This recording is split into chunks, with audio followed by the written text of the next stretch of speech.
Broadcasting from Detroit's Cass Corridor, it's the Metro on WDET. I'm Robin Vincent. And I'm Tia Graham. Today on the program, Canadian wildfires are more frequent and fierce due to the climate crisis, and Michigan is feeling the effects. We'll break down the health impacts and how to stay safe. And we'll hear from a local activist who's been fighting for cleaner air in a heavily polluted part of Metro Detroit. Also, Detroit has a lot of things going for it, but an impressive transit system isn't one of them. Mayoral hopefuls recently talked transit solutions, and we've got your ride-along summary. But first, next to sports, one thing that will always bring people together to gather in fellowship is food.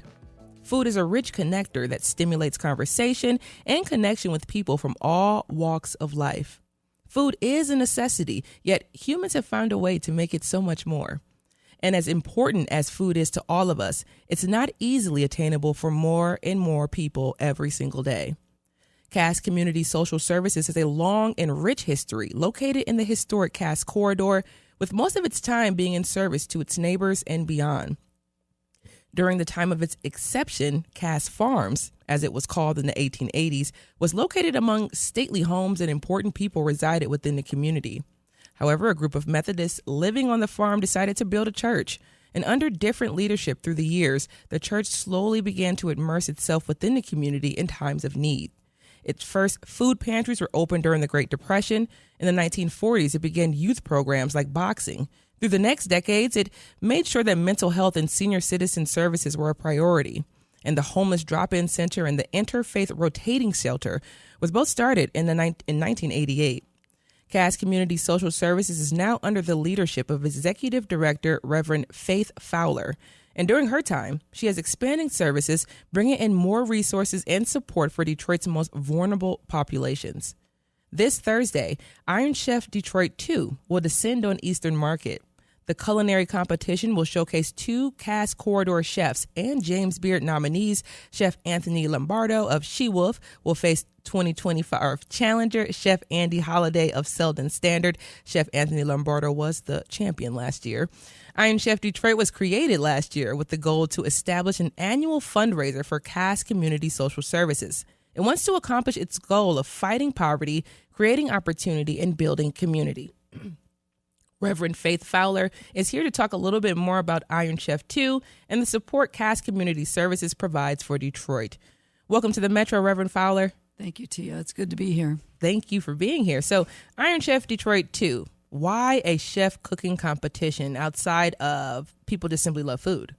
Well, because we have such great talent in the restaurant community, and they're very philanthropic. We learned that when Matt Prentice was with Cass some years ago, and he was able to garner the support of restaurants and owners and chefs to do a variety of things. And we thought this would be a good way, since we serve food, people could come and really enjoy some great taste testing stations, over 20 restaurants in addition to She-Wolf and Selden Standard. Other organizations have come in, and you will leave full.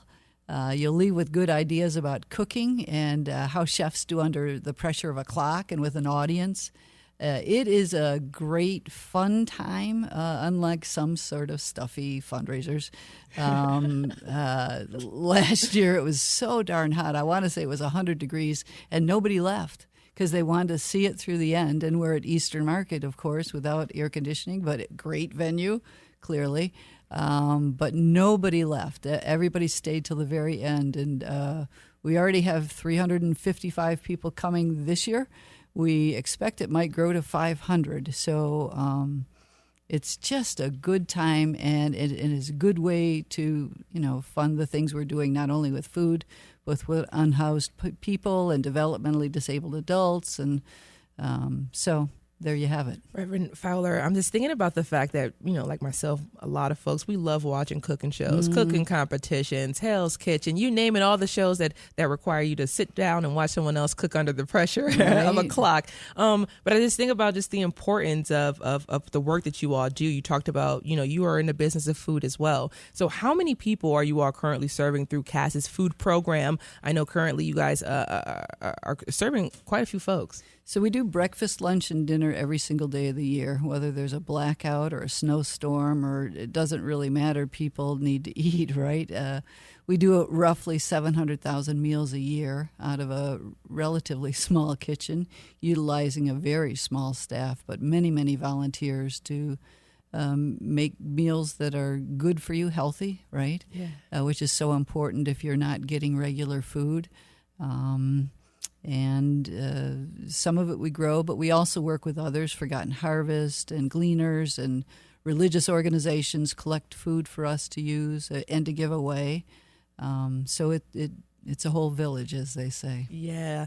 And I definitely want to get to some of the things that you've been able to expand on while you've been in charge, executive director. You've opened quite a few satellite locations connected to the Cass Community Services Organization. Can you talk a little bit about your goals as executive director? Because one of the things that stood out was the commercial kitchen and having that asset, which is very important, so that way you can make sure that you are prepping and preparing healthy meals. Yeah, so thank you. We've tried in the last 20 years or so to create a pedestrian campus. I heard you mention mass transit. It needs some improving, obviously, but if you're poor and you don't have a car, or you don't have a reliable car, you're really stranded. So we've put together about 12 blocks right off the lodge north of Webb, so that if you're coming to us for services, you can be able to walk to others. So if you live in a residential place, you can walk to a counselor, you can walk to a job, you can walk to a medical clinic. Soon we're hoping to open a grocery store for people who actually have kitchens and want to cook their own meals with affordable, good food, right? So that notion of creating a campus where most things are within walkable distance has been a big part of what we're doing. The other thing is we've really worked hard on sustainability. Poor people are hurt first and worst by a bad environment globally, not just here in Detroit. It wasn't too long ago we had an incinerator burning up all of our garbage, and certainly we're dealing with lead-based paint still and water pollution. I could go on and on. So we've spent a lot of time in the last few years working on jobs that are green jobs for people that can't be exported. We've spent time installing solar. Last year we put in solar carports at our new family center for unhoused moms and kids, mostly a few dads. This summer we're going to do a vertical solar design on the side of an 8-story building.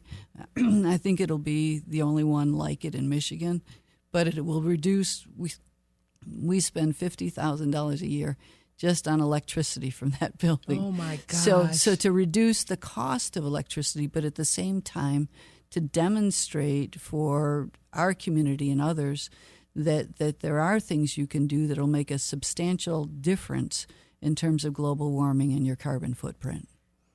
And I, once again, love the transition here, because the previous leader of Cass Social Services was Reverend Rowe. He and Cass Church received notoriety throughout Michigan when they protested Governor John Engler's proposed budget reductions for general assistance. Is something that I grew up hearing about quite often from my grandmother and my mom about John Engler and some of the services that were cut. And my grandma actually lost her job due to some of those cuts. So can we talk a little bit about the philosophies there about taking action and what it means to actually take action, even if it's someone who's small and may not think that they have the power to speak up and speak out?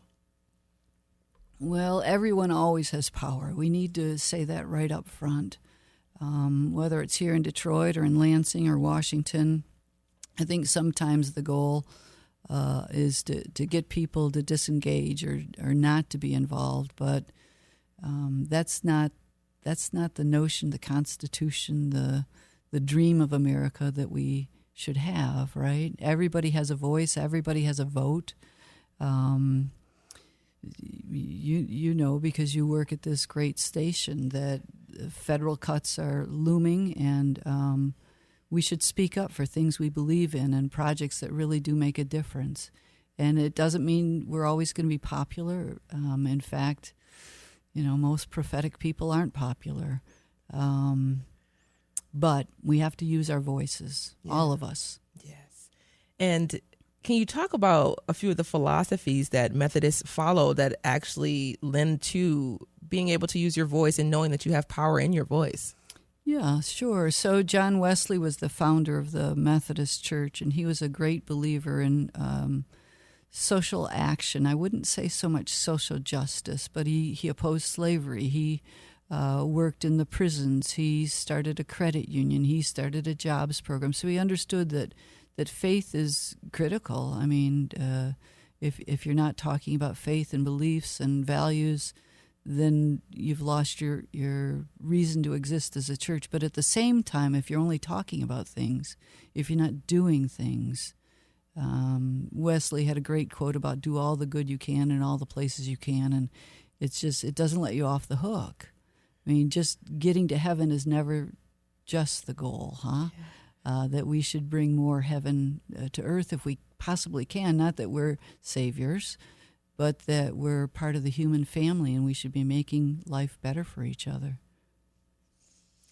And just thinking about the role in which the church, or churches in general, religion plays in our society right now, do you think that the role of the church right now has diminished? And do you believe that it needs to rise up within our society again? I do. Not only the church, I think the religious community, and by that I mean Jewish people and Muslim people and Buddhist people and agnostic people, really, quite frankly, who believe something but aren't really sure, right? That we should be motivating to work together. That it's the only thing that changes the world or changes tragic situations. I went a few weeks ago to Washington just because I was feeling overwhelmed by the potential cuts, as is everybody. It's not just Cass, and it's not just homeless or food. It's Head Start, it's senior citizens, it's veterans, it's immigrants, it's everybody. And so I just went to sort of figure out where my voice should be, and I listened to Reverend Barber at the Supreme Court, and then I walked through the cemetery. Mm. You look at those headstones of 18, 19, 20-year-old men primarily, but I'm sure a few women who gave their lives that we would have the freedoms to protest and to speak and also to make changes. We're an experiment as a country. And, we can all improve, but we'll only improve when we all work together at it. This is The Metro on WDET, Detroit Public Radio. I'm Tia Graham. We're talking about Iron Chef Detroit 2, and we're also talking about Cass Community Social Services with the Executive Director, Reverend Faith Fowler. Now, Reverend Fowler, what is your message as we're talking and we're continuing on with this line of questioning, but what is your message for all people from all backgrounds right now about being resilient? Because I think the most important thing, if anything, that we're noticing is that we're going to have to remain resilient during the times that are ahead of us. Yeah. So personally, I'll tell you, I've limited my news time. Yeah. Because it tends to, repeat. We're on this 24 cycle now, right? So you hear the same story over. And back on 9/11, when the planes hit the World Trade Center, in our program for developmentally disabled, they were watching that and they looped it, so the people in the program thought that it was happening over and over and over again until the TV was turned off. And so in a way, I think we need to turn off the TV to focus on what we can do, what we should do, what we must do, to make everybody feel safe, to make sure everybody has the essential things to live. During COVID, we talked about essential workers. There are essential things people need to live. Food, shelter, health care. I mean, these are basic things. How we provide them, maybe we can disagree about that, but we can't disagree. You don't live without them, right? So how do we help make sure that happens in our country and, by the way, in other countries that are being impacted by this too, as it relates to medicine and food? We're so rich here. We should share. And just, of course, thinking about what we're talking about right now, and I'm thinking about just coming together as a community and connecting with one another. And like we always say, food is one of those things. Iron Chef Detroit 2 is happening this Thursday. So let's talk a little bit about the community coming together and experiencing something that makes us feel good. Yeah, so we tried it last year. So the food program at Cass, although we make a lot of meals day and night, didn't have any funding. And so you can only make stone soup so long, right? And we used to have an event called Empty Bowls that was very good and very successful. But during COVID, it shut down and then didn't reopen, and we needed something to take its place to fund the food program. Other things we do too, but primarily to make sure we had the money to buy and make food. And so we just tried it. Quite frankly, it's the funniest darn thing that the organization I'm affiliated with does a food fundraiser, because I cook by driving through Taco Bell.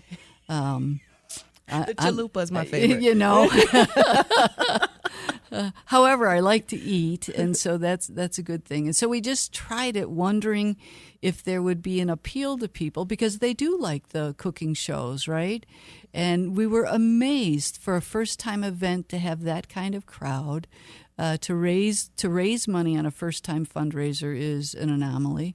And so we knew it would have to repeat. And then when Anthony said he'd defend his title, the game is on. They're talking trash, and we love it. It's like basketball players just trying to scare the other one off. And I know the crowd will be in on this one. They'll be cheering like it's the Olympic Games. That's what I've heard, that it's a stadium setup almost, where they have bleachers and people are just sitting down there testing food, of course, but they're also just sitting and watching in this almost arena feel. Yeah, cheering. They'll get chances to buy a ticket to be a judge, to join the other sort of professional judges. And there's the video camera that does. So there's lots of things to do, but mainly people are watching those chefs. How are they using the knives? How is the color? How much, ingredient do they use? What's and then what do the judges say in terms of how the heck it tastes? Yes. Right? Because if it doesn't taste good, it doesn't matter what it looks like. Yes. Yeah. And we do have top-notch judges from across the city of Detroit who are going to be present. And we also know that you're going to be broadcasting on WDIV, I believe. Correct. Yeah. They're a great partner. Yes, it's a huge, huge deal. So we will continue our conversation. Actually, we're going to bring on our two chefs. Next, Reverend Faith Fowler is the Executive Director of Cass Community Social Services. I want to say thank you so much for joining us on the Metro, giving us a little bit of the scoop on what we can expect this Thursday. We're going to have those chefs give us the rest of the rundown. Thank you so much, Tia. Thank you.